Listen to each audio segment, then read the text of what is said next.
নমস্কার, অর্পিক YouTube channel কৃষ্ণলীলার ধারাবাহিক পর্বে আপনাকে স্বাগত জানাই। আজকের পর্ব উষা অনিরুদ্ধের মিলন, পর্ব 2।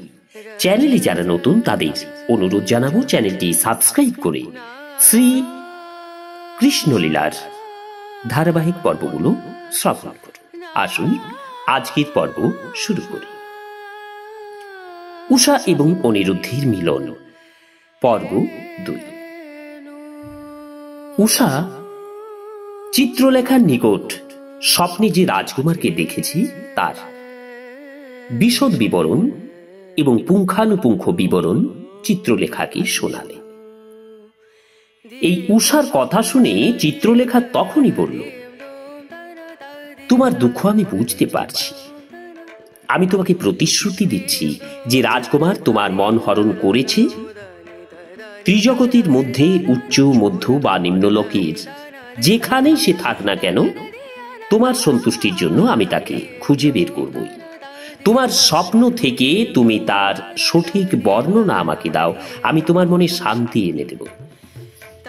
এখন আমি কতগুলি ছবি আঁকছি, তুমি এগুলি দেখবে এবং তোমার অভীষ্ট কান্তকে দেখা মাত্রই আমাকে জানাবে। সে যেখানেই থাকুক তাকে এখানে আমি নিয়ে আসব, আমার কৌশল আনার জন্য আছে। সুতরাং তোমার বাঞ্ছিত কান্তকে চিনিয়ে দেওয়া মাত্র আমি তাকে এখানে নিয়ে আসার ব্যবস্থা করব। এইসব কথা বলতেই চিত্রলেখা ঊর্ধ্বলোকবাসী বহু দেবতার, তারপর বহু গন্ধর্ব, সিদ্ধ, চারণ, পর্ণব, দ্বৈত, বিদ্যাধর, যক্ষ এবং বহু মানুষের প্রতিকৃতি এঁকে ফেলল। শ্রীমদ্ভাগবত এবং অন্যান্য বৈদিক শাস্ত্রের বর্ণনা থেকে নিশ্চিতভাবে প্রতিপন্ন হয় যে প্রতি গ্রহে বৈচিত্র্যময় বহু জীব রয়েছে, তাই এই পৃথিবী ছাড়া অন্যত্র কোথাও জীব নেই বলে যে দাবি করা হয় তা মূঢ়তা মাত্র। চিত্রলেখা বহু ছবি আঁকল। বিভিন্ন মানুষের ছবির মধ্যে শ্রীকৃষ্ণের পিতা বসুদেব সহ বৃষ্ণি বংশ, শ্রীকৃষ্ণের পিতামহ সুরসেন, বলরাম, শ্রীকৃষ্ণ এবং অন্যান্য বহু লোকের প্রতিকৃতি সে অঙ্কন করল।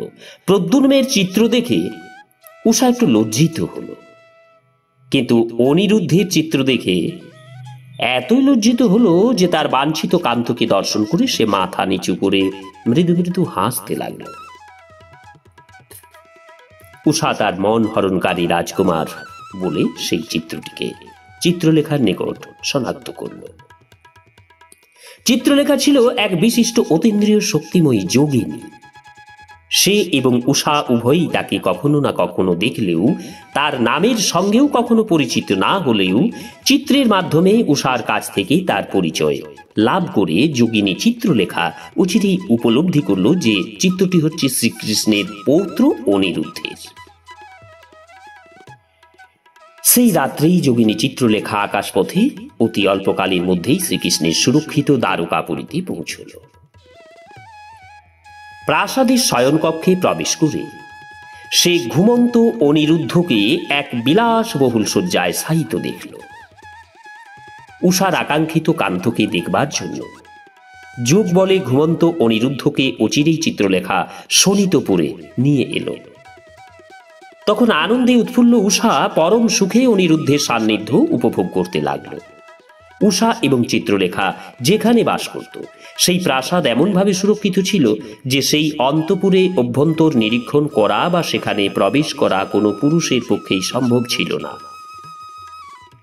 উষা এবং অনিরুদ্ধ সেই প্রাসাদে বাস করতে লাগলো, আর অনিরুদ্ধের প্রতি উষার ভালোবাসা দিন দিন বৃদ্ধি পেতে লাগলো, 16 গলায় পূর্ণ হয়ে উঠল।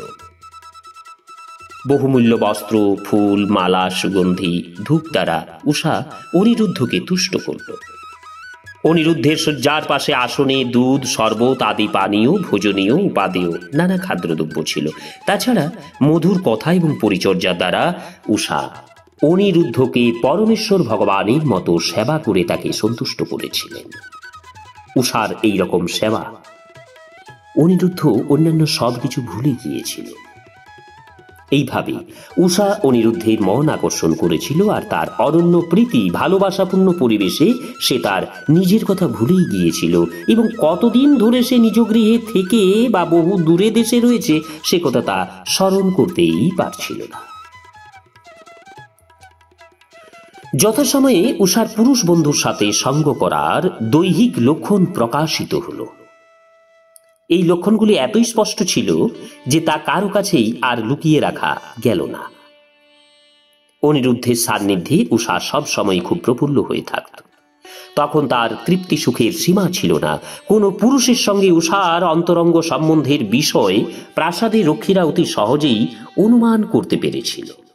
তাই এই ঘটনার অগ্রগতি রোধের জন্য অনতিবিলম্বে তারা সকলে তাদের প্রভু বানাসুরকে এই সংবাদ জানান। বৈদিক সভ্যতা এবং কৃষ্টি অনুযায়ী অবিবাহিত কন্যার সঙ্গে কোনো পুরুষের সম্পর্ক থাকলে সেটা বিশেষভাবে পারিবারিক মর্যাদা হানিকর।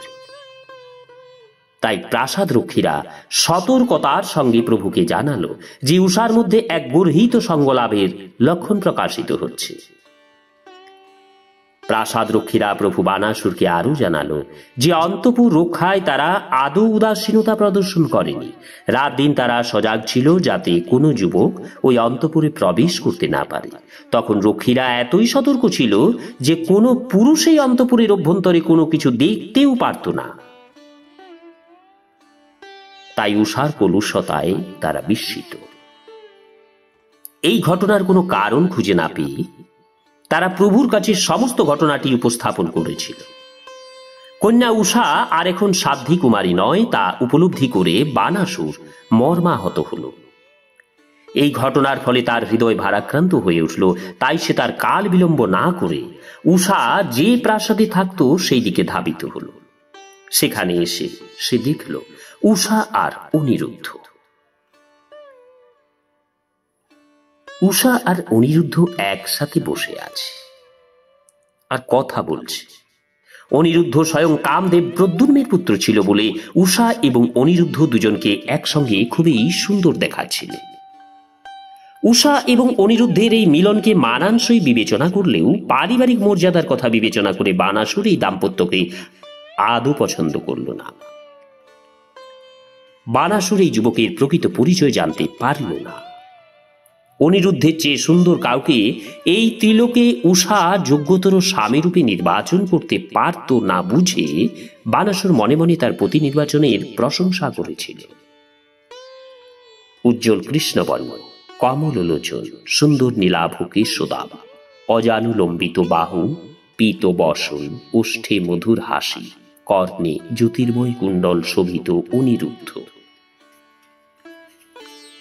যে কোনো পীতবসন, ওষ্ঠে মধুর হাসি, কর্ণে জ্যোতির্ময় কুণ্ডল শোভিত অনিরুদ্ধ যে কোনো রমণীর মনোহরণে সমর্থ। তবু বানাসুর দারুণ ক্রুদ্ধ হয়ে উঠল। যখন বানাসুর অনিরুদ্ধকে দেখল তখন সে উষার সঙ্গে খেলা করছিল। সুন্দর বেশবাসে সজ্জিত অনিরুদ্ধকে উষা বৈচিত্র্যময় ফুলের মালায় ভূষিত করছিল। সেই ফুলের মালায় লেগে থাকা ইতস্তত উষার বক্ষের আরক্তিম কুমকুমের চিহ্নগুলি থেকে বোঝা যাচ্ছিল যে উষা অনিরুদ্ধকে আলিঙ্গন করেছিল। এমনকি তার উপস্থিতিতেও উষার সামনে অনিরুদ্ধকে প্রশান্ত চিত্তে বসে থাকতে দেখে বানাসুর বিস্মিত এবং হতবাক হয়ে গিয়েছিল। কিন্তু অনিরুদ্ধ জানত যে তার ভাবী শ্বশুর তার উপর আদৌ সন্তুষ্ট নয়, আর তাকে আক্রমণ করবার উদ্দেশ্যে বানাসুর প্রাসাদে বহু সৈন্য সমাবেশ করে রেখেছে। তাই অন্য কোনো অস্ত্রের অভাবে অনিরুদ্ধ একটা বিরাট লৌহদণ্ড হাতে তুলে নিল এবং বানাসুরও তার সৈন্যদের সামনে উঠে দাঁড়াল।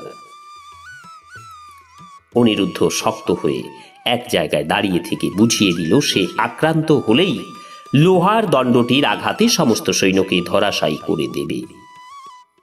বানাসুর এবং তার সৈন্যদল দেখল যে ছেলেটি তার দুর্ধর্ষ দণ্ডটি দিয়ে মূর্তিমান যমরাজের মতোই যেন তাদের সামনে দাঁড়িয়ে আছে। তাই বানাসুরের আদেশে সেনানীরা চারিদিক থেকে অনিরুদ্ধকে ধরে বন্দী করবার চেষ্টা করল। যখন তারা সাহস করে তার সামনে এগিয়ে এলো, তখন অনিরুদ্ধ তার দণ্ডের প্রচন্ড আঘাতে সেনানীদের মাথা, পা, হাত, উরু সব ভেঙে দিল এবং একের পর এক তারা ধরাশায়ী হতে লাগল। বাজ পাখির দলপতি যেমন আক্রমণকারী কুকুর দলকে একের পর এক বিনাশ করে, ঠিক সেই রকম অনিরুদ্ধ সেনানীদের থেকে একই সব হত্যা করেছিল। এইভাবে অনিরুদ্ধ প্রাসাদ থেকে নিষ্ক্রান্ত হতে সমর্থ হয়েছিল। বানাসুর নানা রকম যুদ্ধ কৌশল জানত এবং দেবাদিদেব শিবের কৃপার আশীর্বাদে বানাসুর শত্রুকে নাগ পাশের সাহায্যে বন্দী করবার কৌশলও জানত। তাই অনিরুদ্ধ প্রাসাদ থেকে বের হলে সে তাকে ওই কৌশল দ্বারা বন্দী করে ফেলল।